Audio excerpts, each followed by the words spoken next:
We spend a lot of time here on the Business Breakthrough podcast speaking with small business owners, industry experts, and business advisors from the Small Business Development Center. But one area we haven't dove into yet is the world of the inventor. Today, we change that as we're thrilled to have on the founder of the National Inventors Club, a man with 15 patents to his own name and someone who has earned the title Inventor Coach during his 18 years of guiding fellow inventors with personalized coaching. Brian Freed. He is an author, an innovator, and speaker with inventions sold at major international retailers, listed in numerous catalogs, and carried on QVC for multiple years. Brian's latest and perhaps most intriguing venture launched in October 2023 when he released the Inventor Smart Community app, designed to offer community for inventors to connect, share ideas, and access valuable resources. This app is available on both the Apple App Store and the Google Play Store. So we're definitely going to be spending a bit of time talking about that app today and what it has to offer. But without further ado, let's welcome the man himself, Brian Freed. Thank you very much, Matthew. I've been a big advocate of the Small Business Development Center, the Small Business Administration, so I'm happy to be here. Thank you. That's great. If there's anything in your history that I didn't quite grab or articulate well enough, I wanted to give you an opportunity to kind of give everyone a little bit of a deep dive into your background and how you came to be where you are today. Thank you. Well, like you mentioned, I have 15 issued patents. I have several more that are pending. And I come up with ideas most of the time by things that just annoy me, or I see somebody doing something that might be done a little bit differently, but a lot of things that I do that I want to come up with a better solution for. And as I continued on my journey of coming up with ideas, I kept running into different people that had an idea. So I created the Long Island Inventors and Entrepreneurs Clubs for both counties, and then I merged them and worked together with the Small Business Development Center through the Farmingdale State College. And then when COVID happened, some good things came from it, and National Inventor Club came, and going strong, have high-profile guests on there, resources for inventors and entrepreneurs and startups, and just have 3 authored books. My latest one is How to Make Money with Your Invention Idea. Beautiful. Yep, right here. And also host a TV show called Got Invention Show. And like you mentioned, in October of 23, I launched the Inventor Smart Community. So it's our very own social media, resources, networking, events, all kinds of things are streaming on there. We have book clubs and Q&A sessions and a lot of activity. And I'm really proud of all the activity. But for me as an inventor, with these patents, I've actually commercialized many of them. So they've been in major retail stores on QVC, and I've licensed to earn royalties, which I know a lot of people hear about that. So I earn royalties when they sell. And then on the other side, I also manufacture locally and overseas. So I get to do the same thing and help other inventors from the idea in their head to maybe they're looking at that fork in the road, what direction to commercialize their ideas. I love it. I love it that you're so well versed in like the multiple different ways that inventors can go with their inventions. It's not a clear cut, this is the way that you do it. You have this idea, you go here and then you manufacture and you sell or you license. There's just so many different ways to go about it, to get your product to market. Everybody's different. You could be a doctor, lawyer, unemployed, senior citizen, student. At some point or another, somebody's coming up with an idea. Yeah. The idea is something different, unique. It could be a doctor that's coming up with a kitchen gadget. It could be somebody who's a lawyer that's coming up with a medical device. It's interesting. I get a chance to meet many different people, but that's what I do is I kind of digest and dissect what it is that you come up with, who you are, and help you to make better decisions on what you should do or maybe what you shouldn't do. And that happens a lot of times, Matthew, is that when I talk to somebody and they're showing me something, a lot of times I'll find the same exact thing that they're coming up with. And I just kind of help them to realize that maybe they should stop. It's something that they aren't able to call their own. And it's okay. If you're in that zone of coming up with an idea, you'll come up with another one. Right. No, that's beautiful. It's such an important aspect when you think about like the process, like the inventor's process and the researching phase. And I definitely want to dive deep into that, because that's just like you said, it's so important. And if you're not doing the research and then you're trying to push forward with this new groundbreaking pen that, you know, also does backflips or whatever, you know, and then you realize that there's already one with the spring that's already doing it, and you're like, but you didn't know until you went to manufacture. It's, you know, cart before the horse kind of situation. It's tough. It really is tough, because a lot of people, they get excited. It's an emotional feeling that you just came up with this amazing idea. Maybe it's going to change your life. Maybe it's something where you want that patent on the wall. Everybody has different intentions of doing something with their idea. But if you're working from a perspective of emotion, then you're going to make those type of decisions. Or are you going into business? And that's what you offer here, is to talk about the business perspective of whether it's startup business, entrepreneur, inventor. It's a beautiful segue to a question that I've been dying to ask you. So what is, I think we kind of covered it already, but the question I had built out was, what is an inventor, and more importantly, how are they different and similar to an entrepreneur? Well, think about it, Matthew, right? You're in bed, you wake up in the morning, right? There's something that woke you up. Then you're going to the bathroom. Maybe there's things that are going on in there that you're using. You're brushing your teeth, your hair, your contacts, your glasses. Then you're making your way to the dressing room, right? Your closet. You're going into the kitchen. You're making things. You're having breakfast. Maybe you're skipping that and you're going right to your car or public transportation. Like, I'm just putting you through. And then you're in your office. You're watching TV at night. There's so many things. Even if you're working from home, if you're out and about, there's things that are going around you every single day. And it's the people that say, this is something that I think I have something that I could do it differently. Maybe it's taking me 5 steps to do, and I can do it in 2 steps. Sounds like the name that tune in 5 steps or 2 steps, right? Exactly. But no, that's what it is. Are you making your life and thinking about making other people's lives easier? Are you coming up with a big enough solution, or is it a big enough problem? And these are the things that you have to kind of think about. And even when you're starting a business, you came up with an idea. So, Matthew, what's going to make you different than every other business that's out there? Are you just another one in a region? Are you doing something different? Is your process different? Are you marketing differently? So these are the things that I think about.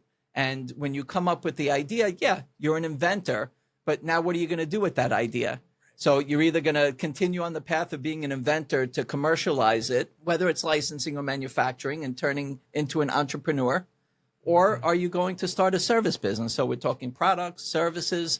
It's all the same. You come up with an idea and you turn it into a business. I love it. I love just the idea of when we get to brass tacks of like coming up with ideas and what an inventor is. It's like an acute observer of the world and like paying close attention to the details of their day and not just accepting problems. I'll give you a really great, I don't know if it's great, example of myself and how I am not naturally inclined to be an inventor, because I'm the person that runs into a problem and I'm like, well, that's just the obstacle that's in the way, and I'm just going to walk around that obstacle. I moved into a very not high-end apartment in Georgia many years ago, and I remember I went to go do dishes for the first time, and I took out the side sprayer and just spray off some of the dishes and the soap and everything, and it had like 3 or 4 inches of give on it, and I was like, oh, makes sense. Trash apartment, trash neighborhood, you know, like it is what it is. This is what I get. It took me 7 months to figure out that the hose was just wrapped around the water control table underneath the cabinet. All I had to do is go and look under. There was no problem. It just had to move it up above it. And so like an inventor is a person that would see that problem like, oh, I wonder like what is the solution that we could do for this, you know? And obviously not that particular case, but with all these things. And the idea, I love that you brought up the remote work side of things, because when that happened, it was a whole new experience. Like, yeah, Zoom existed, people were doing it, but it wasn't a real full-time thing. And now it's a part of our existence that's never really going away. And so there's so many different aspects of like, how do you optimize working from home? What kind of gadgets or devices or even software can I create that will help to take that 10-step process and reduce it down, or 5-step to 2-step? One of my favorite words these days to use is intuition, or being intuitive, right? I said that a little funny, but intuitive. Yeah. Thinking about the way that things should be or what could be. And that's the difference with us, is that we're the ones that stop and capture that idea. Because then if you don't, then you're a woulda, coulda, shoulda 20 years later going, that was my idea. And you hear it all the time. It's gone. It's gone in an So instant. it's been fun. I have a couple products here just to show you. Yeah, absolutely. What Please. my I'm mind actually was. curious. Yeah. Do you have, by chance, your first invention here? I have one of my first inventions. My first invention I want to forget about because that was the one that I learned a lot of lessons from. That's good. That That's I important. get to share with other people not to do along the way. Sure. So look, you can look at it as mistakes or you look at it as challenges or lessons learned. Yeah. And you just grow from it. So there was some that were before this one, but Sure. this was one of the first ones that I actually brought to life to commercialize. And my daughter's now 22, but when she was younger, we used to go to, let's say, like Madison Square Garden or what was Nassau Coliseum. Sure. I can't believe we're saying that now, but you would go there and you would buy a $15 Mylar balloon with Elmo on it. Right. And there would be intermission, and that's when they'd sell it. And when the lights went back on, all the balloons were up at the top of the ceiling. So that drove me crazy, and a lot of other parents, very annoying, not only about your balloon, but the kids crying that they lost their balloon.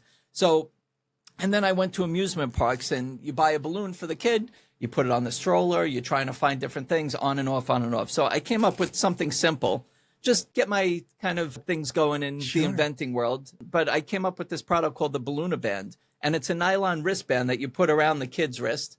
And you take the ribbon of the balloon, you wrap it around the metal D ring. And when the kid wants to take it on and off, take it on and off. If the kid drops it, it's a weight, so the balloon doesn't fly away. But you, I know as a daddy, you can put this on your belt buckle. You can put it on the stroller. You can put it on mommy's pocketbook, whatever it is. It's just something that I solved. And my dad was so proud also. He was on the Long Island Railroad for a while, and he made sure to put his ticket on here. So when the conductor came up, he put it up. He just multi-purpose, and you didn't even know. Right. Well, that's the fun part. Is like you learn about what people are using your idea for as great. You're doing it. That's so great too, because I remember when my kids were younger and we would get those Mylar balloons, and they would have it, and I knew I let my oldest daughter have it, and she let it go on accident, got distracted by something else, destroyed her. And so from then I would lesson learned, and I would always tie it to a belt loop. And but the thing is, then I can't really give it back because those strings, the way that then it's the knot's too tight. You have to cut it. And what do you have to cut with? Right. And so this is the kid has it, it's strapped to the wrist, and they're like, oh, I want to go play this game. If they're out at an amusement park or something, I want to go play this game or whatever, throw some rings. Then you go, all right, just take it off your wrist and I'll throw it on mine, or I'll put it on my belt. Right. And just something simple. It's so simple. And yet such an impactful difference for parents, especially. I put the ribbon around my daughter's wrist and I cut off her circulation. Or it was too loose and my hand is turning red. Is that purple? Is that okay? It's all right. Don't worry about it. It's not gonna fly away this time. Oh my God, that's great. And that's it. That's a testament to a lived experience. You went through the process. You identified that this was a problem, and then you took that moment. You pause and you think about, what can we do? How can we solve this? And then I started to get a little deeper into that. Was my daughter younger? Then I started to watch my wife a little bit more in the kitchen. Okay. And I started to see things that she was doing a little bit differently, that she was doing that I thought could be done differently, very nicely to say that. But no, I mean, like even something like this, you have bread and you get the little claw plastic tab on, or you have the twist tie. Mm-hmm. And I didn't know which way to turn it, and it would poke my finger trying to figure it out. So I started to realize that I wasn't the only one that had the problem. Once you take the plastic thing off, you can't put it back on.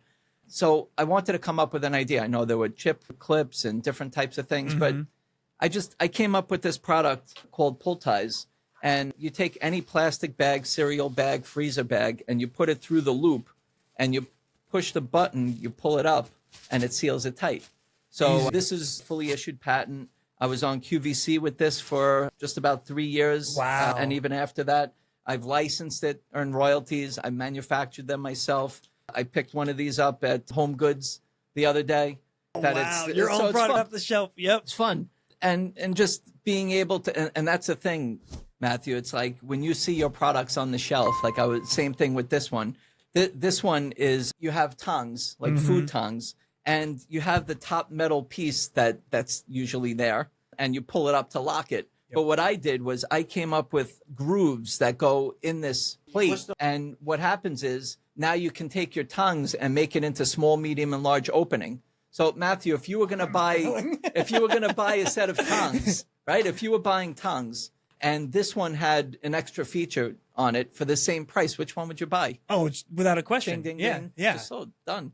And so, and it's incredible that you were able to get it for the manufacturer for the same price. And to have an additional feature, but it's not really right. It's under Farberware Professionals. So every time one of these sells, so Farberware manufactures it, they distribute it, and every time one of them sells, I earn a royalty from it. And so that's the difference. So you were saying with the Lifetime brands, the actually. pole ties. Yep. So that is something you had manufactured yourself. You went to your own manufacturer. Started with that. Yep. And then I licensed it, and that was different than with that because you went to Farberware.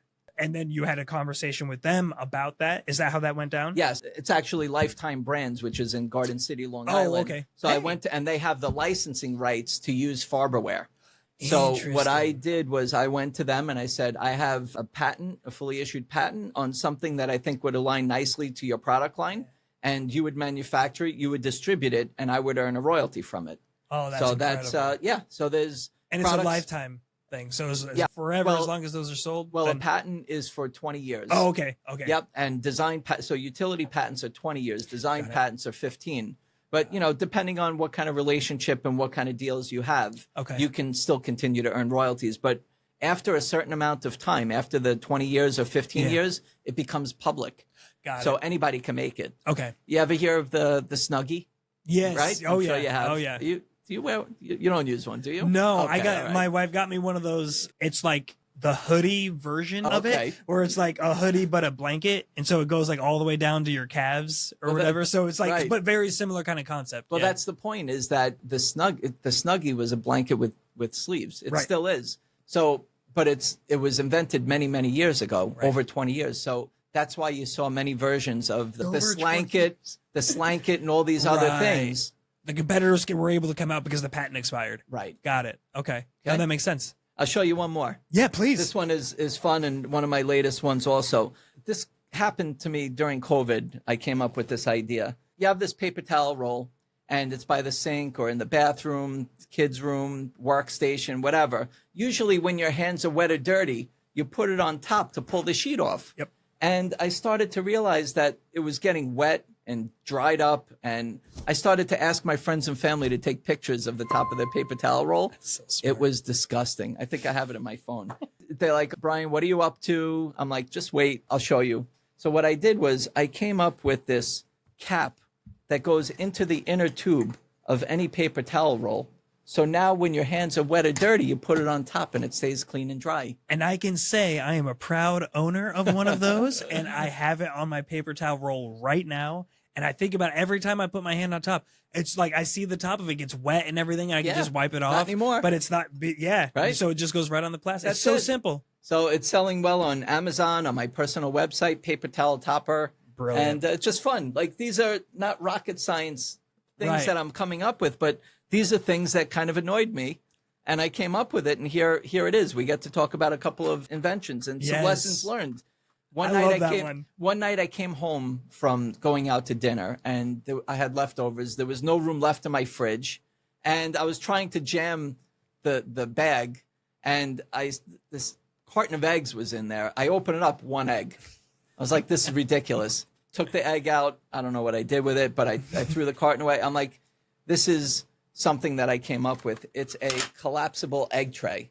So you put your eggs in, and as you take them out, I don't know if you can see it down there, but as you take them out, it goes back, and it accommodates only the amount of eggs that you have left. And I called it extra space. So it fits small to jumbo, and it's a space saver, and it's kind of novel. Yeah, absolutely. Absolutely. And I love these things that you're taking a lot of temporary use items and replacing it with something that you can keep and is even better. So instead of the standard carton that's holding the eggs that it comes with, then you can replace it with this. You never have to get another one. It's good for you forever, and it saves space. And then the same thing with the ties. Like the bread comes with the claw tie that goes on it. Right. Half the time it breaks when you take it off. It's annoying. You lose it, and then you're just rolling up the plastic, folding it under the bread, and setting it.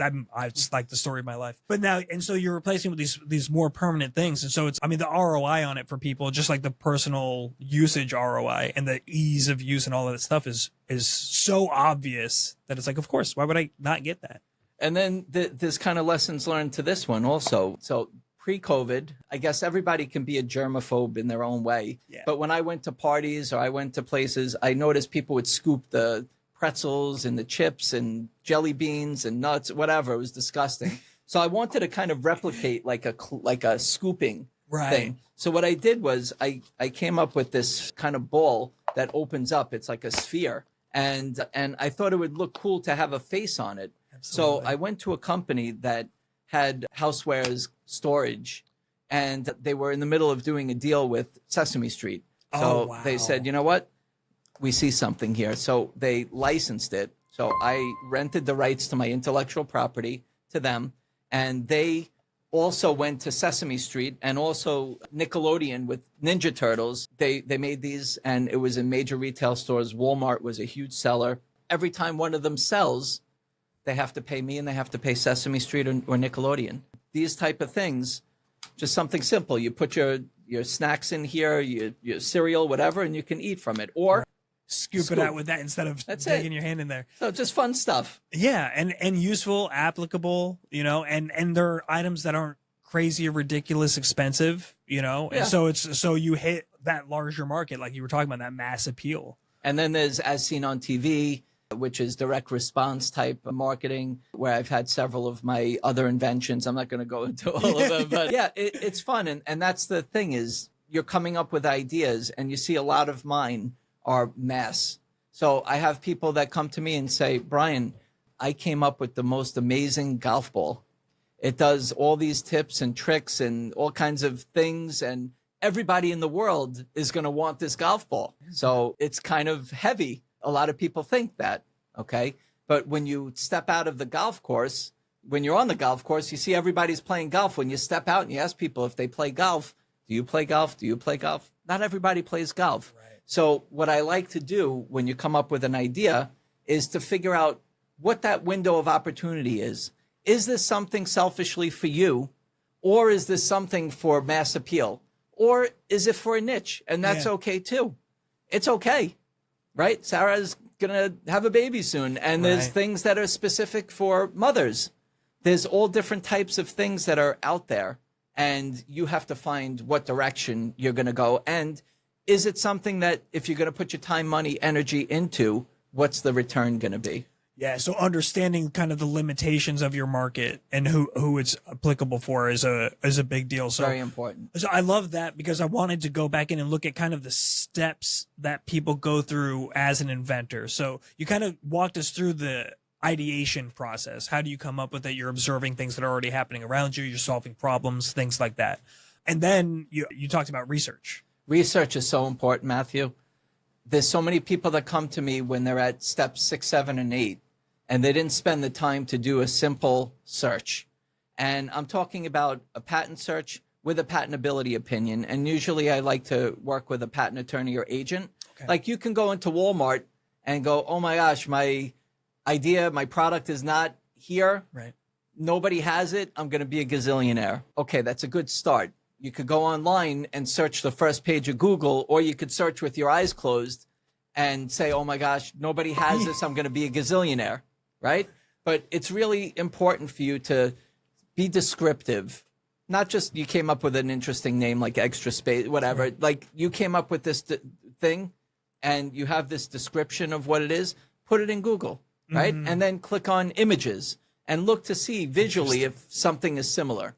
And then take what you find, give it to a patent attorney or agent. Let them compare what you have to what's already existing. Not just how it looks, but the claims. If it's a utility patent, if it's design, how it looks, but see if it's something that you can call your own.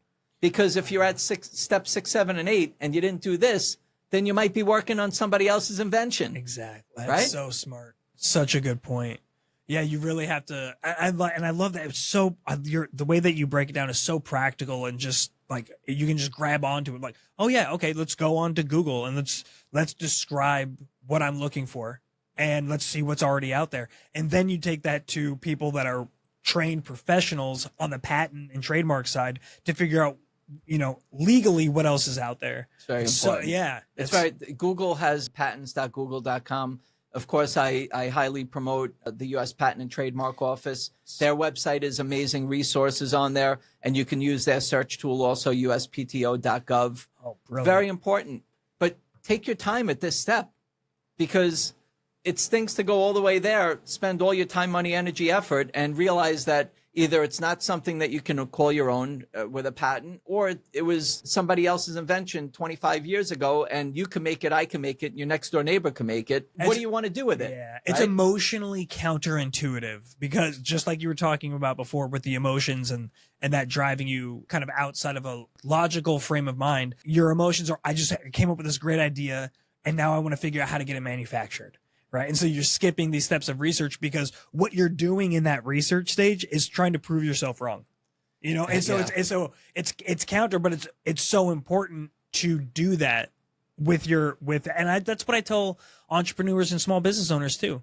Like, and that's one of the first, it's very interesting. I love that you brought up this frame this way because I was taught this from an excellent business advisor who had left here. He works for the SBA now. Troy Diaz, you're the man.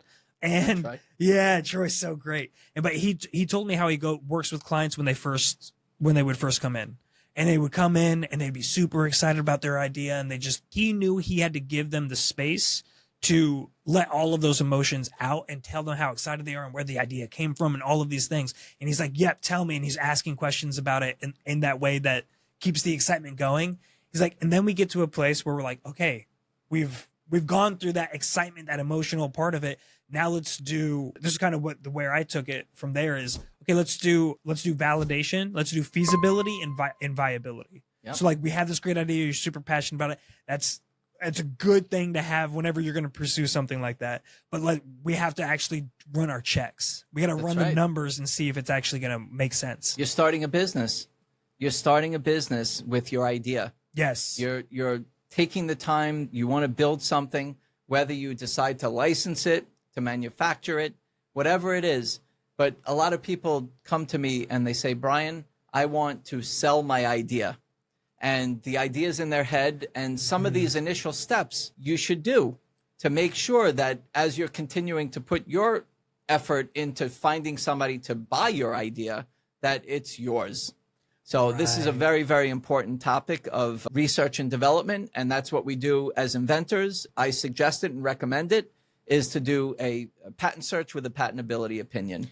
Got it. Yeah, no, that's brilliant. It's exactly what the logical next step would be. So that's great. So, okay, after that we have the inventor. We're walking through this process. They've found their idea. They've done their research and they gave that research over to the professionals. Then what? Okay. So here we are. We found out that our idea is not patentable. So you can come up with a good trademarkable name, just like the Snuggie we talked about, and you can be a creative marketer and sell the same thing as something that's in the public domain already. You can come up with, take a pencil and make it into a unique pencil that you could sell more than any other pencil out there. So you could still continue to bring that to life and start a business. And maybe you want to have 10 other pencils and now you built a brand like Bic. Yes. Or whatever, or that's pens, but I'm just saying, like, all these different things. So it's not that you're out when you hit that brick wall. You just need to look around the wall and you'll see another opportunity, like possibly using trademarks. If it's something that is patentable, then okay, great. We have some options. I may want to get a second opinion on that patentability opinion, because before I start putting other money into it and time and energy and effort, I want to just confirm that. I don't mind when they tell me that it's not patentable, because I know that I should move on to my next idea.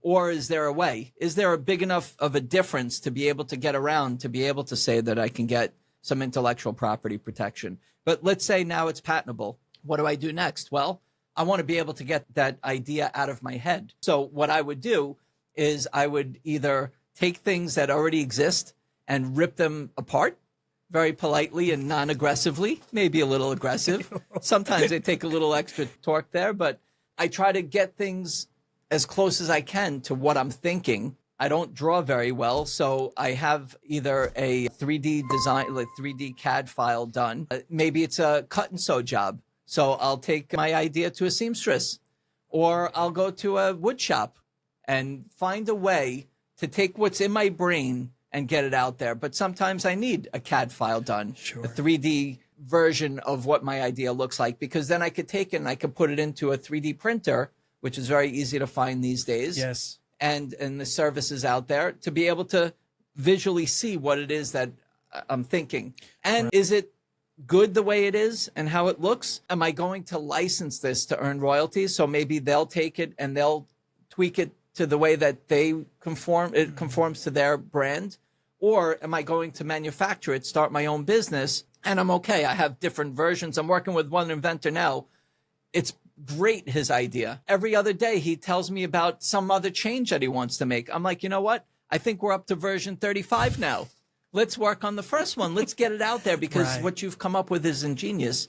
Let's get it to the next steps. Right. So yes, that's the way that we think. We're always coming up with new creative ways, but sometimes the basics, because as you're adding Bluetooth and this and that on top of it, you're also driving the cost. And every dollar of putting into manufacturing sometimes can equal $4 or $5 additional, because there's a lot of margin in between that you have to cover of operational expenses and everything else and marketing and all that. So you got to think that way when you're manufacturing. And that's how you make a successful product. Because a lot of times, Matthew, people come to me and they're like, Brian, I'm manufacturing this product and it cost me $2 to make. I'm going to sell it for $3. What do you mean? Well, nobody's going to spend more than $2.99 on it. Right. Well, you're putting two in to get one out. It's tough. You know, you're teaching lessons in Small Business Development Center quite a bit. You know that when you're putting something in, you want to be able to get X out. Exactly. So yeah, these are and the accounting things that for all of the expenses. Yeah, 100%. Yeah, so it's I love the overlap. Like inventors are intrinsically entrepreneurs, and it's kind of vice versa, depending on what you're doing for a business. One thing I'm really interested in is two kind of parts of this question. How do you figure out like where to find manufacturers, and what kind of criteria do you look at when you're speaking with different ones? And this kind of second part of this, trying to plug your app and everything. Are there resources on your site, on your app, in the National Inventors Club that people can use that help to answer those types of questions? Well, that's one of the main reasons that I came up with the app. And National Inventor Club is a resource to provide as much information from the people that you want to hear it from. Like just last week, I had actually it was a score presentation, but I also have had the director of the U.S. Patent and Trademark Office on, Kathy Vidal. So if you want to hear something about the U.S. Patent and Trademark Office, who better than her, right? I've had some great high-profile guests on there. But the point is that that's good for information. And then you want to be able, in between the meetings and social media and everything else, we want to be able to have our own world. So I came up with this app, and people help each other, bring each other to the next level, find referrals in there.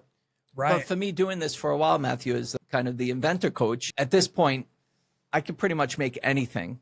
And if you tell me what you want to make, I have industrial designers, prototypers, engineers, medical people, just really any industry. It really levels the playing field, and it opens up this opportunity for people that may think about the idea. They may have that idea, but they have no idea what to do next. They're like, I have this idea and it would change this and it would be so effective. They don't know about researching. They don't know about all of the different kind of networking connections that would benefit them. Not necessarily that they need to have going into it, but the fact that this is there and the door is kind of open that says, come on, come join us. Yeah. That's so powerful. I have the smartest people reach out to me. I have celebrities, sports professionals. It could be anybody, Matthew. And it's so interesting, the ideas that people come up with. but they don't know what to do. So are you somebody that stopped and captured that idea and said, you know what, maybe I'll find this guy, Brian, or whatever it is. You know, my goal is to try to get the message out there so people can come to me or my network or my ecosystem that I'm building to be able to get the right information and then help them to make better decisions. That's my goal. Great. That's why I do what I do. That's why I'm here today. Yeah. I hope this message, it's not about me. It's about inspiring people who have an idea for a business or a product, that something in this conversation is going to help them to move their idea forward, move their life forward, move their paycheck forward, move their family, wherever they, that's why we do what we do. And it truly is inspiring. After every time that you and I connect, I walk away, I'm like, I could probably do it. I could probably invent something. Of course you can. But that's what, you don't, if you try hard to come up with something, it might not be that easy. Right. You just got to let it happen. You just got to be a people watcher, got to pick on yourself, got to pick on all your family members. That's why they're all, stay away. I drive everyone crazy. Like, don't let Brian over. But, you know, why are you doing it that way? Why are you doing it that way? Oh my gosh, I love it. Okay, so the former part of the question, if someone isn't connected and they're wanting to feel out the Inventors Club, but they also want to do some research on manufacturers, what are some warning signs, so things for people to look out for? What are some good signs, some green flags and red flags? I think it's very important. Look, when you're an inventor, you have this idea, like I said, you have this emotional feeling, and sometimes you're just making decisions based on what people, like whether your idea is great or it sucks, and I tell you it's great, we're going to keep going. But if I tell you that it sucks, you're going to be upset with me. Right. So you want to get the right feedback.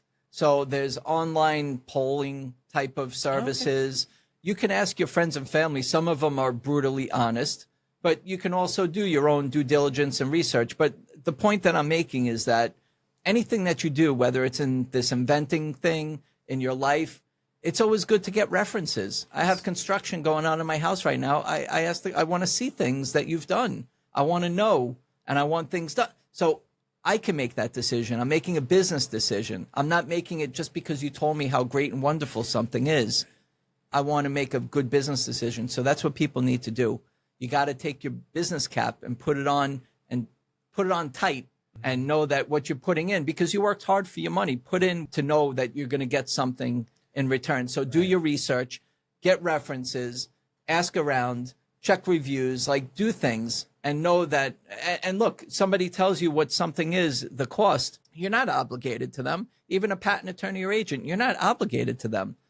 Get additional kind of feedback on what, or just compare. That's right. And then to know who's used their services. If you mentioned also where to find different types of manufacturers. So Alibaba.com, if you want to go overseas, there's Made in India. There's all these different kind of conglomerates of manufacturers.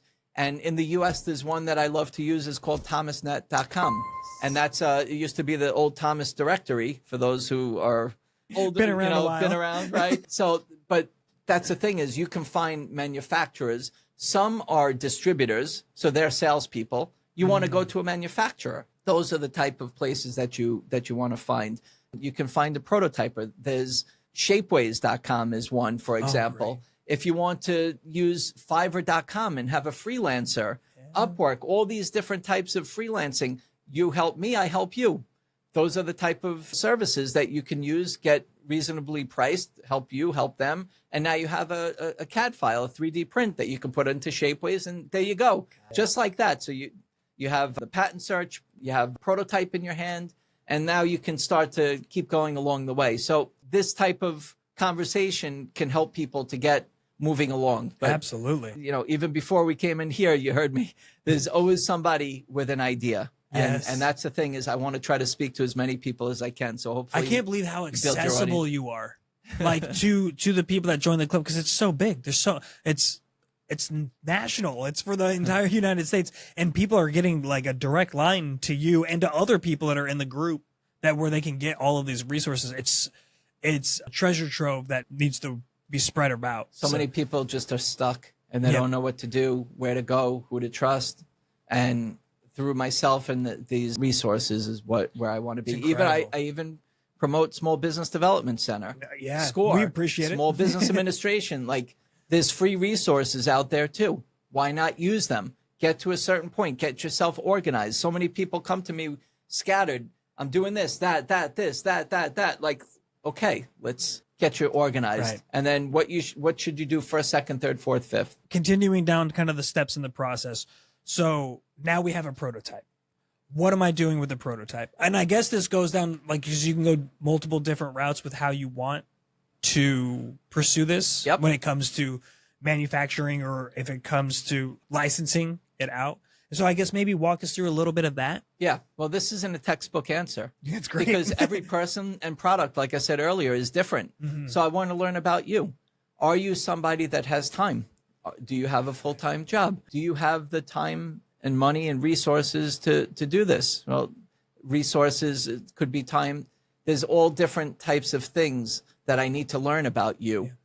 And what is your product? Is it something simple? Is it something you came up with a wind turbine? Is it something that's a kitchen gadget or a novelty item or a household product or a hardware product? You got to kind of match the idea to who it is that you're talking to. Do you want to be an entrepreneur? Is this a side hustle? Do you want to turn this side hustle into a full-time job? Make it into a career? Do you want to build a brand? So this is what I learn from people. And if they're not sure, I help them to understand what that looks like. Or is it, I want to sell my idea? Do I want to get to a point where I have some sort of intellectual property? Because that's most of the time when you're going to a manufacturer, that otherwise known as a licensee. So if I go into Walmart and I came up with a kitchen gadget, I'm going to go to where these kitchen gadgets are, similar to my idea. I'm going to flip over the packages. I'm going to look at them. And those are the companies that are my potential partners. So I'm going to say, my name is Brian. I came up with this idea, and I'm going to go through what we just did. I did a patent search. I made it work with this. I did a prototype. I'm patent pending. I did that provisional patent application. Mm-hmm. It gave me the right for 1 year to say I'm patent pending while I'm exploring the market. Before the year expires, I'm going to file that non-provisional patent application, and that's for the fully issued 20-year. Or it's a design patent. Is it ornamental? Is it just going to be for 15 years that I can call it my own? Anyway, I went through these steps, and here I am. I'm looking to add my product to your product line. You manufacture it, you distribute it, and I earn a royalty from it. Some of them work out very well, and some of them don't. Yeah. You don't really have too much. Every deal is different. But for the most part, you're going to a company that is already in the business. So if you start to give them stats and everything else, they're like, buddy, this is what we do for a living. I appreciate your research, but this is what we do. We're at the buyers tomorrow at Walmart, right? So I think it's important to understand that if you don't give them some sort of intellectual property, then what do they need you for? They could just do it themselves. Right. So I think it's important to get to a certain point where you have some sort of IP, intellectual property. And the thing that's protecting you. I had a client, and he was paralyzed by fear of going to manufacturers with his idea because he thought everyone was just going to steal his ideas and then go make the product on their own. In these conversations, when you're sharing the ideas, the thing that's protecting you is the patent pending. Yeah. And you can also have a non-disclosure agreement. That was my recommendation. You can have a non-disclosure. We can only do the best that we can to protect ourselves. Right. If you keep looking back, then it's tough to go forward. So I always do the right thing, the best that I can. Mm-hmm. If there's somebody behind me that wants to do something, then I'll take action, and I have. And the best that I could do is try to get some sort of intellectual property so I can protect myself if something comes around. But if I don't have any, then anybody could do it. Yep. So it's really important. I feel like the intellectual property, the patent, either filed or pending. Some companies require you to have a fully issued patent, a lot of medical companies. Sure. And some of them are okay with, you know what, we'll be first to market. Hopefully you get a patent, we'll still pay you on the royalties. And some will say, I'm not going to pay you until you have an issued patent. So every product is different. Every company you go to is different. Every person is different. It's not just a textbook answer. And that's what I really figure out. So people come to me and say, Brian, how do I find this licensee? I mean, I'm not calling them, so I'll call them. So I act as a licensing agent. At this point, I've pretty much got into every industry and category that exists. I'm working on furniture and bathtubs and riggers for construction and polypectomy devices and simple kitchen gadgets. Right. So it doesn't matter. But you get to the players in the industry, those are the ones that do great distribution. Most of the time, they're going to give you less of a royalty because they have tighter margins, but you do more volume. Or do you go to a company that I want 100%, but they'll sell 0, so you'll get 0. You got to find the balance. So sometimes the perception and the expectations of an inventor with how much you're going to receive in royalties, I have to kind of put in line for them to understand what you're not going to be doing. Somebody else is taking the risk and the distribution and sales and overhead and margins and dealing with buyers and everything else that comes along with manufacturing. Right. At the conclusion of each point that we talk about, I'm like, they just got to join the National Inventors Club. And so with that, I guess I wanted to ask you, so what does that look like? So if someone's listening right now and they're like, I'm going to join, what can they anticipate? One, where do they go? And when they go there, what can they anticipate as far as like the structure and the frequency of meetings and conferences and things like that? The app is a great place to go. Inventor Smart Community app. It's available on Google Play and Apple App Store. And in there is National Inventor Club. There's all the previous meetings. There's the social media aspect of it with different groups, connecting with people in there, following them, liking their posts. Really great information. And every month we have National Inventor Club meetings. Next week, I don't know when you'll be listening to this audience, but we have Inventors Got Talent. So we have inventors that are going to be presenting their ideas, a 4-minute kind of presentation, who they are, where they're from, what the problem was, what they invented, and where are they now, and what does the future look like for them in 4 minutes. Oh, that's so and that's great because they have a structure so they understand how to prepare and how to present in like the proper way that they get a really good dry run, so to speak, in-house, but with real feedback from other people that have been through this. That's right. But everybody's helping each other. Right. There's no judgment zone. That's right. As you've heard, right? So I love that. That's the difference because a lot of people would have the instinct to go like, oh, let's do a Shark Tank. And you're like, no, let's do a Inventors Got Talent. You know, and it's an entirely different feel where you go in that route. And it's like, no, we want to see the talent. We want to see what you guys have got. And we're not here to like, yeah, we're going to not sharpshoot necessarily, not make you feel bad, but we're going to help address issues that are coming up because it's going to benefit you moving forward. So much support and networking and resources and helping each other. So you have that. Then you have every month, whether we just happen to be doing this Inventors Got Talent, but there's resources for inventors, the U.S. Patent and Trademark Office, Alibaba.com, Thomasnet.com. I've had crowdfunding people. I've had the inventor of the cell phone. I've interviewed John Tesh. For those of you who know John Tesh, he has Intelligence for Your Life. So it was January of 23 or 22. And I said, give my audience a pump up, rah, rah, get us set for the year type of thing. So I've had the top trainer from Tony Robbins. It doesn't matter. It doesn't have to be patent information. Right. It's your mindset. Yes. It's engineers, prototyping, resources, understanding what you're in for, and helping you along the way, helping you to make better decisions. And if it's not you finding the information within, there's other people and there's me. That's incredible. And that's why I have my books, my blogs, my TV show, where I get to showcase inventors and their journey. And where can people watch the show? A Got Invention show. Again, all these resources, that's why I did this app. Yeah. Because everything is in there, all crunched in, and it's easy, it's accessible. You get notifications. There's all kinds of activities. Tomorrow I'm doing a Q&A with the group. We have book clubs that we have where we have an author come on. And Sarah, could you pull up the app so people can see what the icon looks like when they're going in, looking to make sure that they're selecting the right one? I'm sure there's not a lot of competition out there for the name, but I want to at least show what that looks like. Great. Inventor Smart Community app. You can find it on Google Play, Apple App Store. You can go to inventorsmart.app to get to the landing page, which can bring you to the app directly as well. Inventors Smart. Inventor Smart. Inventor Smart. Yep. .app. Sarah was like, I was not anticipating this request right now. Maddie boy. Oh, there you Look go. at you. And then I have my personal website, which I offer people for a brief few minutes to discuss how I can help them.